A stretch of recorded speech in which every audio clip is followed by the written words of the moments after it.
So yes, hello. I have returned. Planted a bunch of these, contrary to my original suggestion. Forced some to grow, waited for others to grow. They are growed. I'm going to harvest, because I need. So, not much happened between this and last episode, only about an hour. But you know, there you go. I don't really need any more stupid saplings for a while, but I'm going to get 1 billion of them, I swear. It's going to happen. Doink, doink. Oh, physics. So, what can I talk about? Nothing. Just haven't reached that glorious threshold wherein I get questions from anybody. You know, I did see my first official, follower, who's a person I don't know. I mean, they're all followers, but has made a couple of Let's Plays in the last week or two. I only just noticed, but I'm going to check those out, I think, just to see. Return the favor. He hasn't commented on anything of mine lately, so I think he's disappointed somehow. Let's see. I'm not very interesting, so it's no surprise, but... Haha. I wonder if... I had a temptation the other week to try maybe like a Let's Play of like Civilization 5. This is a game I really get into. Once in a while, like I'll just play all day, and it will literally take all day to do it. The problem is I would make like a crap load of episodes, and then I'll lose at the end, and it'll all be for nothing. But I suppose as long as it's entertaining in the meantime. Usually though, if you lose at Civilization, you kind of know you're losing. Mostly like from fairly early on, and you lose spirit. You just stop. You give them the game. I don't know. It might not work out, and there's no way to predict. Once I start recording, I'll invest all this disk space that is now a premium. Now that I have this machine with the SSD instead of a hard drive. You know, and then you find out it's now good, and you have to erase all this up. Well, I'm talking on my whatever at this point, but I don't know. It's a game I play occasionally. There's a new expansion coming for it too, Brave New World. I know absolutely nothing about it. And that's okay, because I have more birchling saplings. I can't ever in real life get a sapling to actually grow. People, like, when I did the green pizza demonstration, one guy, older guy, came up and asked for a pinch off the top of the fresh basil plant I had, because he wanted to grow his own from it. And I'm like, sure, no problem. Meanwhile, I'm wondering, how in the heck did he ever pull that off? Because every time I try to replant the leftover basils, they wither away. I mean, no matter how much or little water, they give up. The ghost. They give up every ghost. All the ghosts are given up by basil. So let's see. I have a few now. This is not going to last me very long, though. I'm surprised so. But then again, I have been birch ceilinging the lowest floor, which is also has the most content. So maybe I'm being unfair. See, I've already done some of that up there as well. Oh, nothing there. Mild headache. So, let's see. Tomorrow, people come into town. I will go to the aquarium in Baltimore.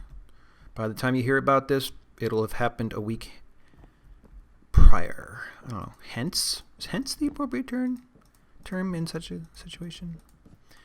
Hello, random room. I am birch roofing you.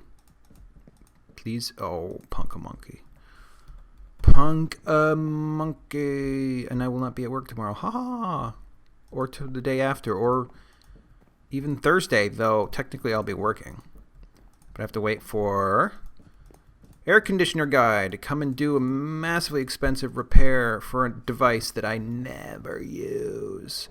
But the problem is you don't want to let it go either, because maybe you'll want to use it someday, or you'll want to sell your house, and the person who buys it is one of those people who lives off of air conditioning. And then what, you know? Oh, for crying out the butt. Okay. I just assume not have an air conditioner at all. It's like one of these central, not quite central, but it's not just this thing in that hangs out of your window. It's actual unit inside a closet, and there's air ducts, and it's connected to the roof of the building, which is many floors above. Oh, I got rid of my things. So, you know, I can't yank it out, and therefore I must maintain it, and that is expensive. And sometimes I worry that the people they have at this condo association, who basically contracted to work with all of them, that's a pretty sweet gig, and I wouldn't be surprised if they are succumbing occasionally to the temptation to overcharge or dramatize some issue, because the first couple of times they came by, I absolutely paid to have them kept up and maintained, and then they would come again, and you know, this is after I had been quite, you know, sparing in its use. I had not given it a hard time at all, and all of a sudden it needs more repair, like much more repair, and I'm like, okay, but how does that happen if it's hardly been used and was only just maintained? How could it just... And it seems like every time I hear from them, it's, you know, it's that much worse. And I'm just thinking, they're probably screwing with me over here. And yet I don't know that I can hire anybody else. But see, in my scenario, I just don't need it. The building itself stays warm relatively. This is a dual purpose. It also spreads heat. Man, that helicopter coming and going. Busy night for helicopters. You probably can't hear it. And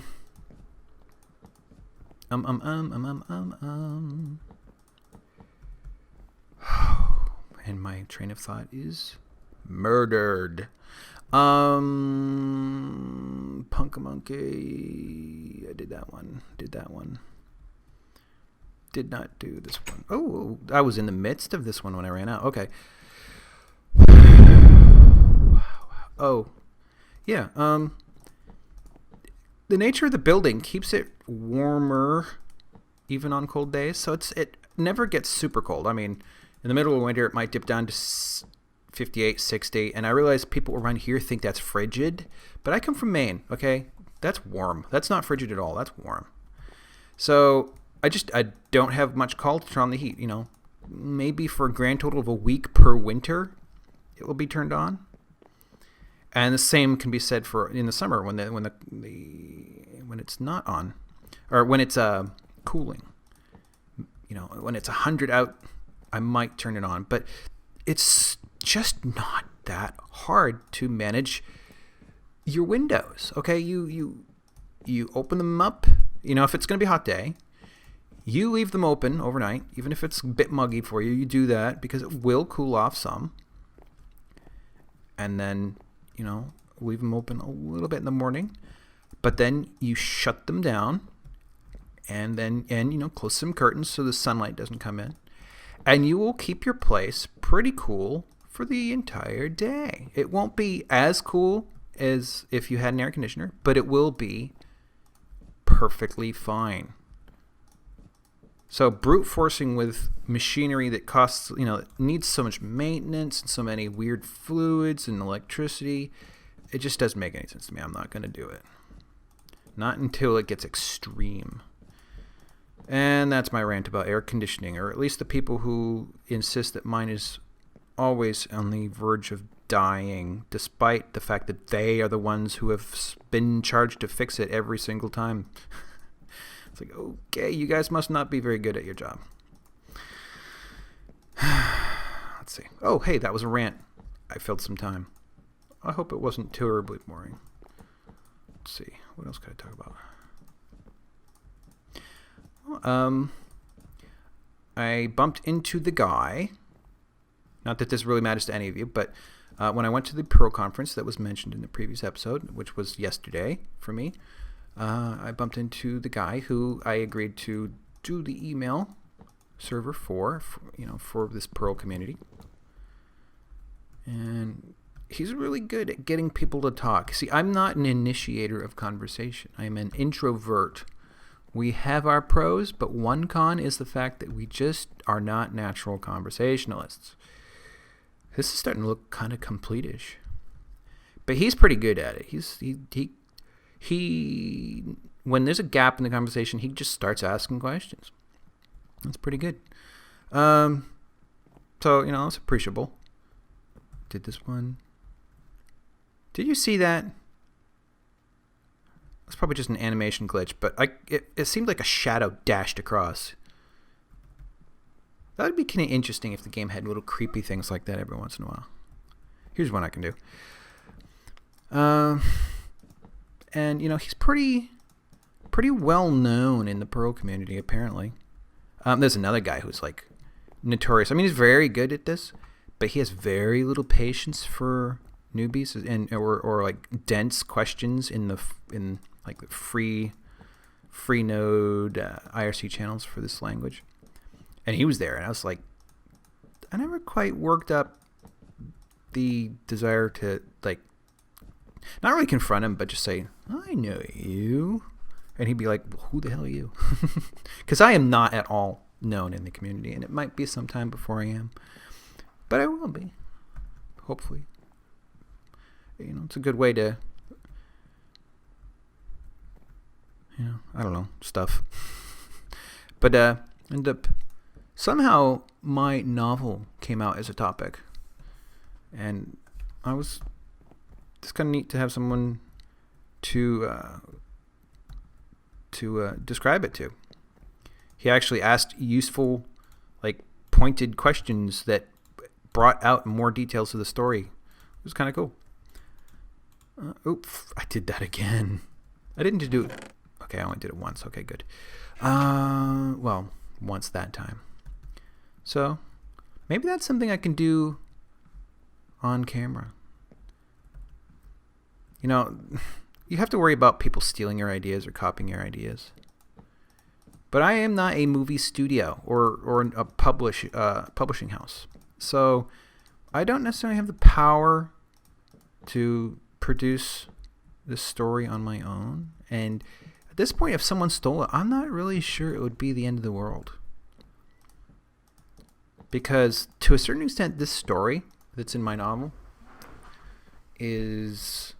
it has a purpose. It's not just about entertainment, though. That is not supposed to be there. I mean, it is in a large way. Ooh, crap! I didn't bring any with me. A commentary on very real issues for our immediate future. The huge, I would even argue, imminently fatal disparity between people on this planet, where the wealthy have so much and everybody else has so little. Having things, it shouldn't be a measure of a person's anything, really. But frankly, that's the reason why the wealthy have so much, is because they treat it that way, and they do so much harm in the process. And when you've got 1 billion people around the world who can't get clean water, and 2 billion people around the world who don't know where their next meal is coming from, some of them live in this supposedly advanced country, don't know where their next meal is coming from. Okay, so and that wouldn't have to be true if the wealthy weren't taking such a large share. And not to rant too much on it, but the fact of the matter is, it is humanly impossible to work enough by yourself to make such incredible wealth. You have to rely on armies, thousands, hundreds to thousands to tens, even hundreds in some cases, of thousands of people working for your benefit to make that much money. And they don't feel like they owe a cent of it to the people who are actually doing the work. I mean, they grudgingly pay them in certain places, like, like Indonesia and China and Taiwan. Not Taiwan quite so bad, but, Southeast Asia, where working conditions are so horrible and the pay is so low, and people say, well, it's a step up from what it was, but that's I can't go that way. That's actually not true. I'm sure you can find some anecdotes to say that if you want. Somebody who made pretty big leap in their life, and they want to protect it. But the thing is, was that right? Even though I don't have to care about the stupid ceiling. I keep forgetting that. Even though the agrarian farmers that used to live in these regions were comparably poor, in actual money, like currency, they were poor compared to, or poorer, they're still poor, compared to what they are now. They were life rich. They were not, as some have been since the advent of super industrialism in these, parts of China and whatnot. They did not used to throw themselves off the roofs of the buildings they work in as a, last-ditch escape from the horrible working conditions. And this is because they represent cheap labor, which the CEOs of these big companies manufacturing things that we take for granted, they like cheap labor, and it means more money for them personally, even though the product isn't as good as it used to be, and the people who are working are desperate and despondent and angry, Maybe I'll take that as the extent of my rant on that, but it is one of the things that is a problem in the world right now, and it's literally killing people. Greed, this level of they would have been rich by any standards, even if they were not doing this, and yet just to have that much more, they're willing to do things that are literally getting people killed and poisoning our rivers and decimating our forests and literally going to impair our oxygen supply as we keep going forward. Not to mention end all the ecosystems that the things we eat rely upon. So, it's a problem. And that's one topic in the novel, in a less direct, ranty way than I have just done. I mean, I want it to actually sort of be something the reader discovers rather than, hey, I'm just going to shove this down your throat as far as topics go, like I just did to you. So I apologize for that, but, it is part of the book, and I'm talking about my book. And, of course, climate change, huge problem, and not unrelated to what I was just talking about, but it is something we really have to deal with right now. We should have been dealing with it 50 years ago, back before we even knew it was really a problem, unfortunately. I mean, the generations that mess things up for us have the excuse of they didn't know they were doing it. But the one, now that we do and people are still doing it, they definitely deserve a little bit of anger and shaming. But anyways, it is part of the book because it is a real problem we are imminently suffering from. So it's in the book. And then I include things like imminent technologies, nanomachines. We already have them. People keep saying, oh, that's hundreds of years away. No, they exist right now. They don't do much yet. They had a little nano walking machine recently, and that was very impressive. And that was a couple of years ago. And as we hopefully noticed, technology accelerates as it goes forward. It's not a linear thing. Every generation comes in less time than the one before it.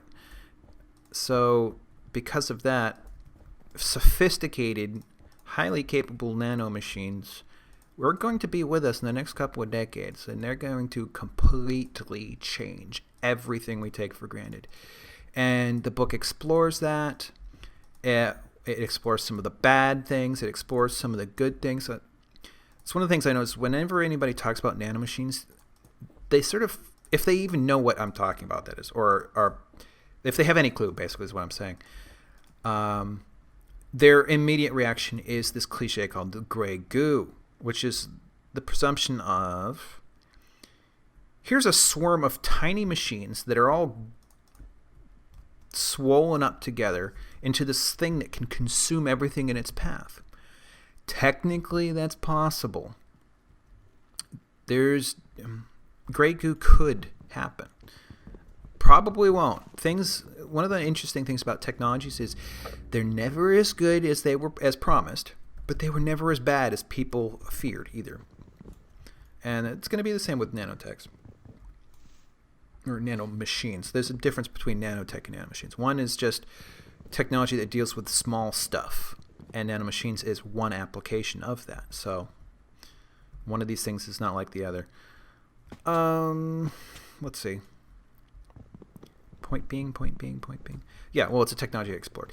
And I include large machines, I call them husks. Because Shell was already taking, Ghost in the Shell stuff. I didn't want to infringe on anything like that. So I called them husks. It's not the same idea at all.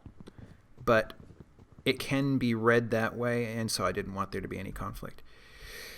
But they're just large, empty machines. Empty is wrong. They're large machines that don't do anything on their own. They have no programming.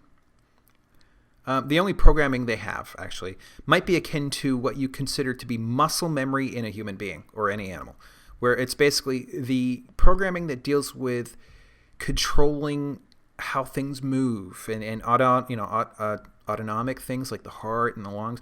You don't think about how to breathe and you don't forcibly make your heart beat. Those are autonomic, and those are muscle memory kind of things from the brain. So, in fact, all this muscular stuff, all the work you have to do to just move an arm or a leg that you don't have to actually think about, you know you want to do it, and you do it, and it's done.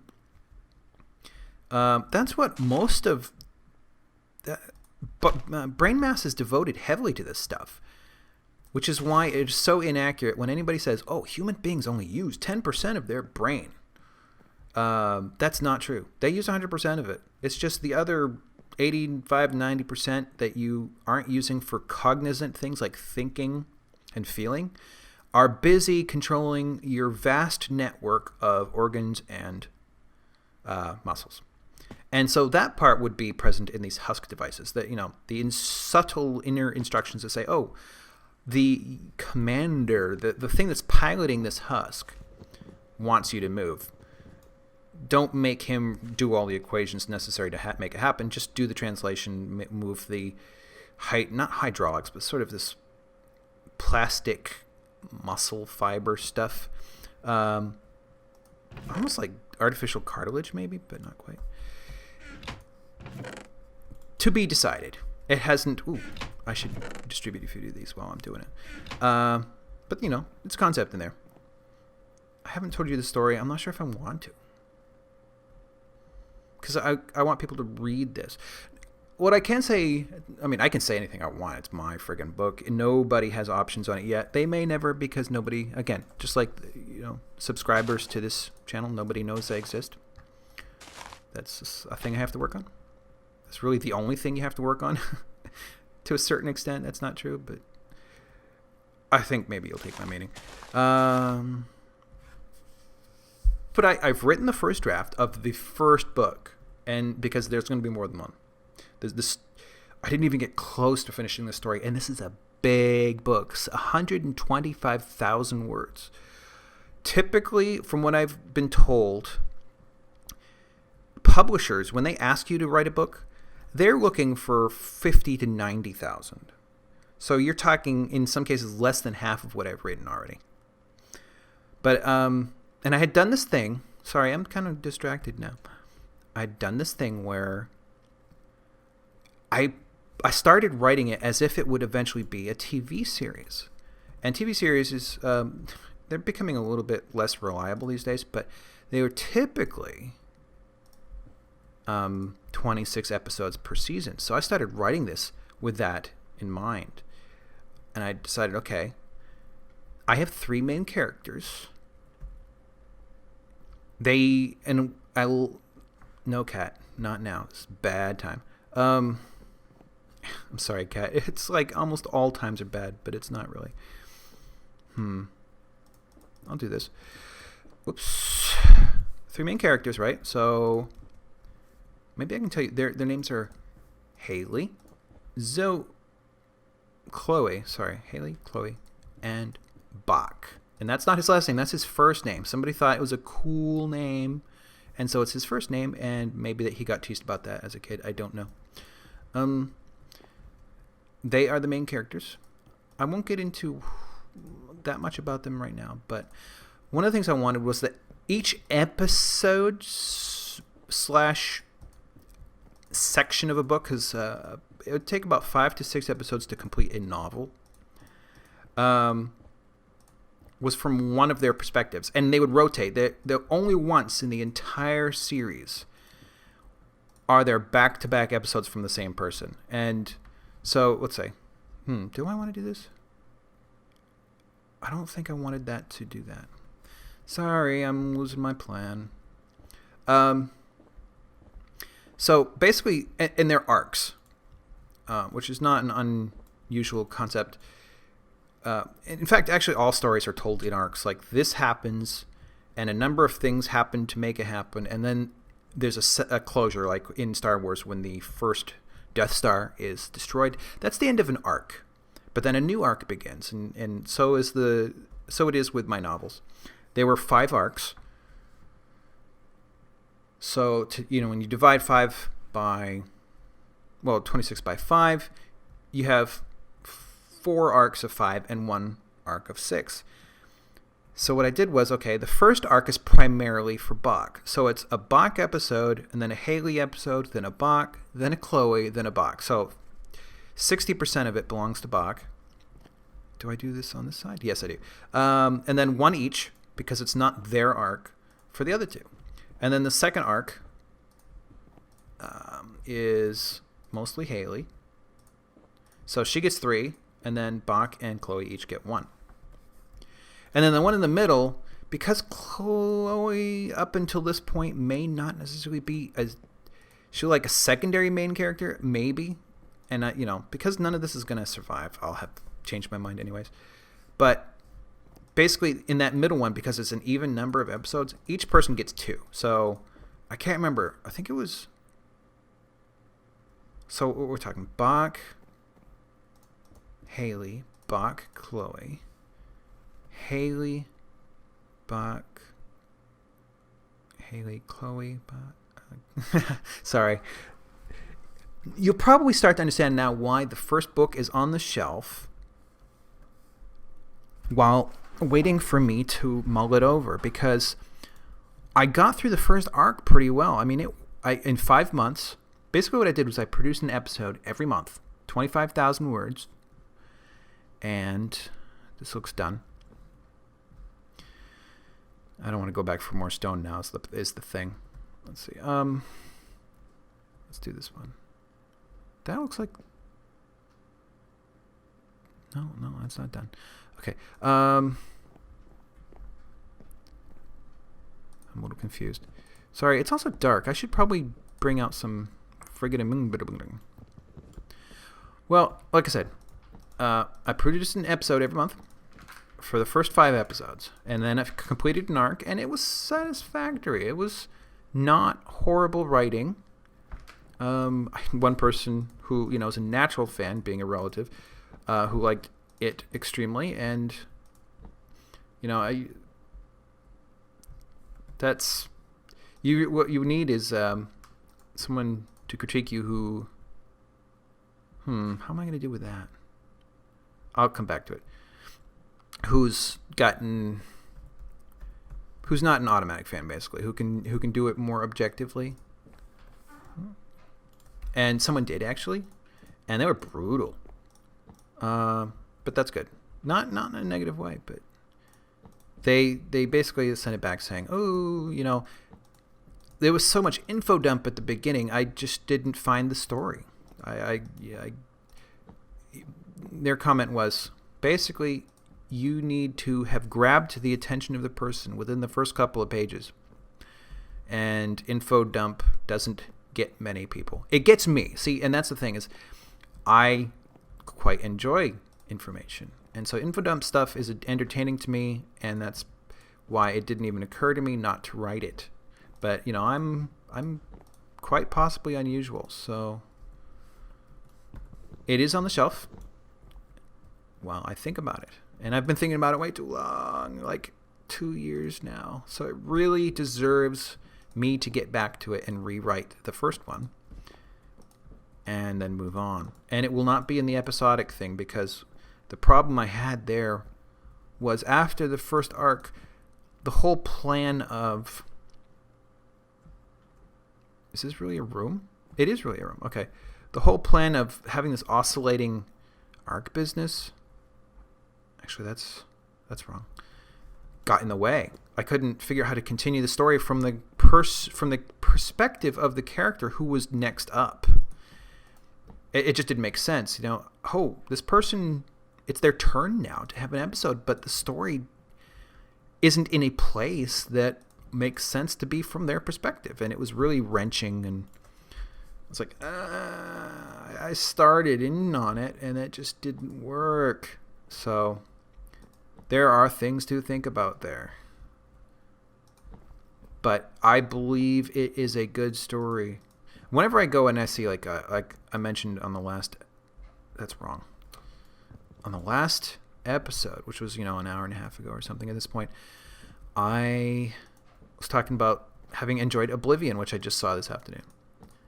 And the thing about watching movies that actually work for me is they get my stupid creative juices going. And on the whole drive home, especially back in the day when it took, a while to drive home, my brain was churning and mulling over all this stuff, and it had brought out ideas, not stuff that was copied in any way, because it wasn't the same, but it just got my brain in the mood to think about this stuff, and that certainly happened this afternoon. It's probably why I'm talking about it in part now. I'm not sure what it...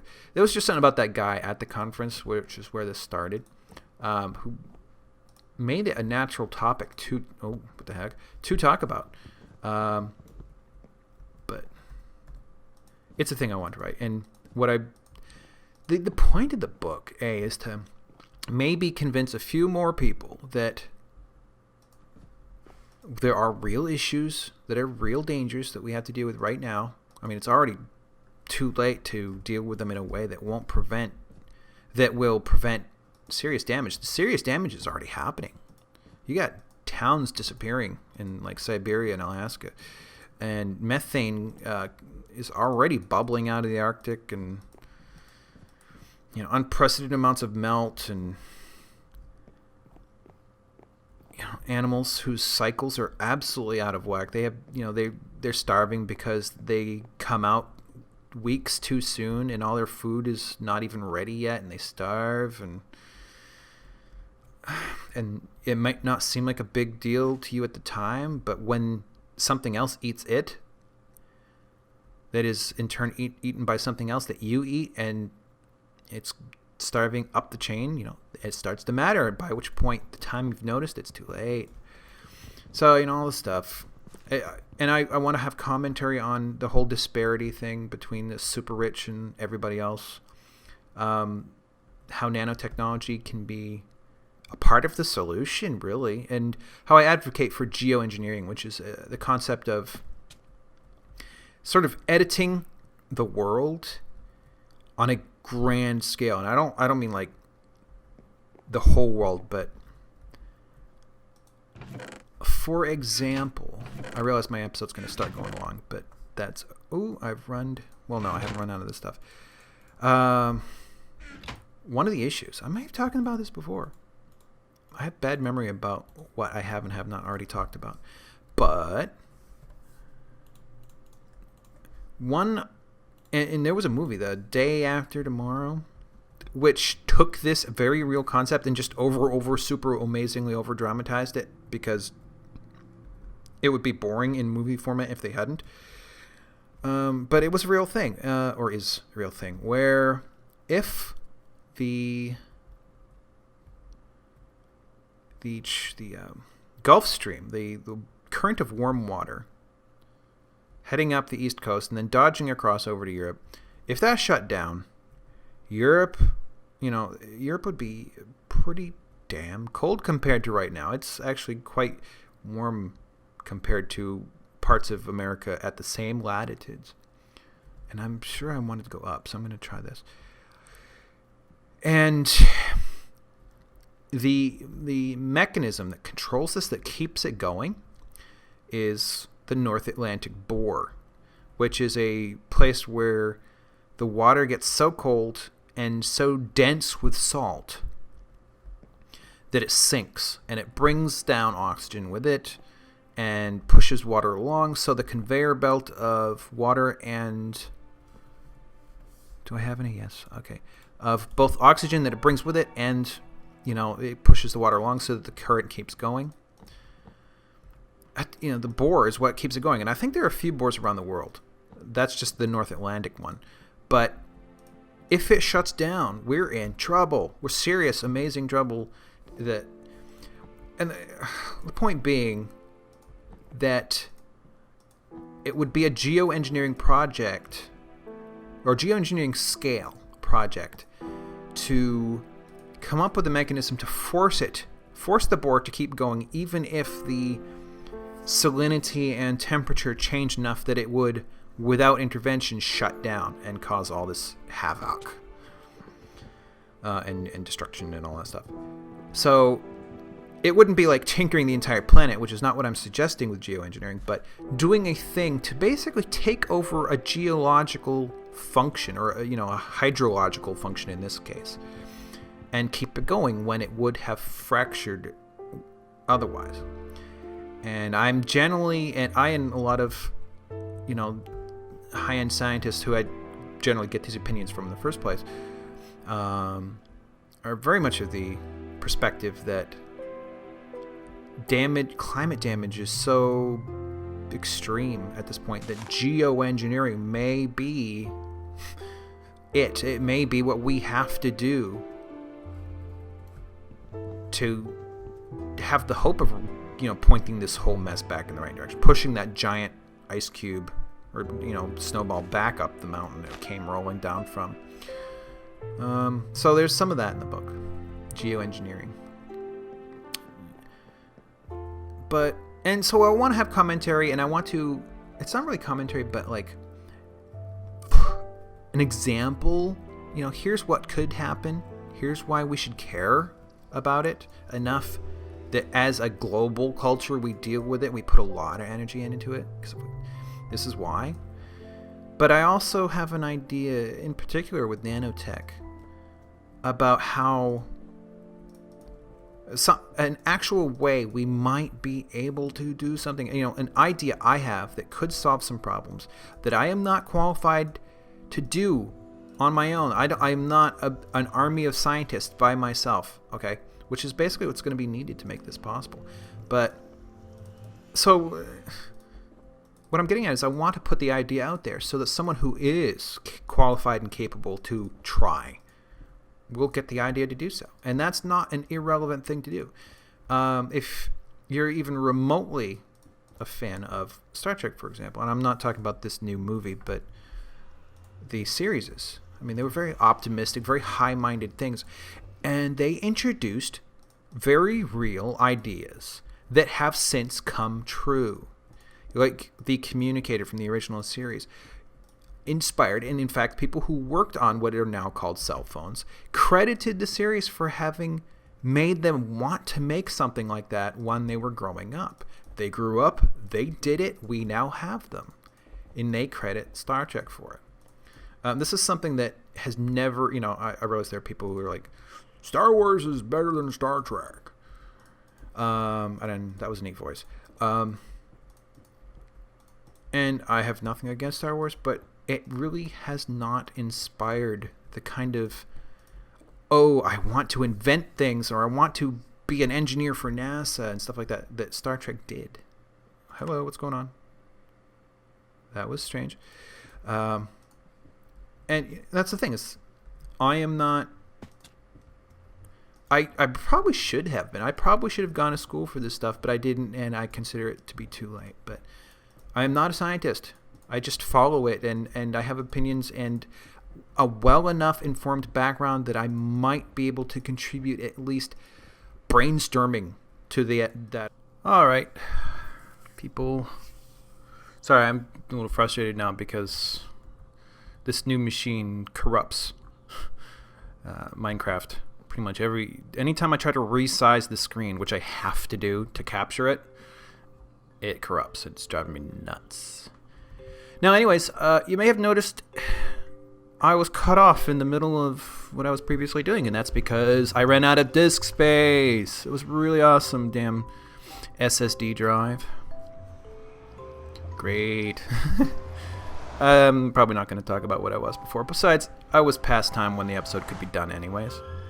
But I'm going to do a little something. Oof. Because caffeine is on. We don't get to interact much. And go visit. So I'm going to...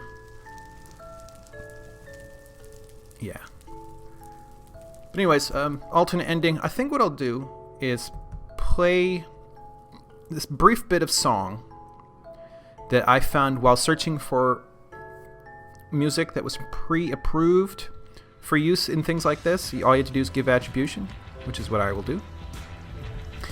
And this particular one really caught my ear, and now I've like last week I've been listening to it constantly. So I will put a clip of it here at the end. Just a brief clip. Of the springtime made you a prince with 1,000 enemies.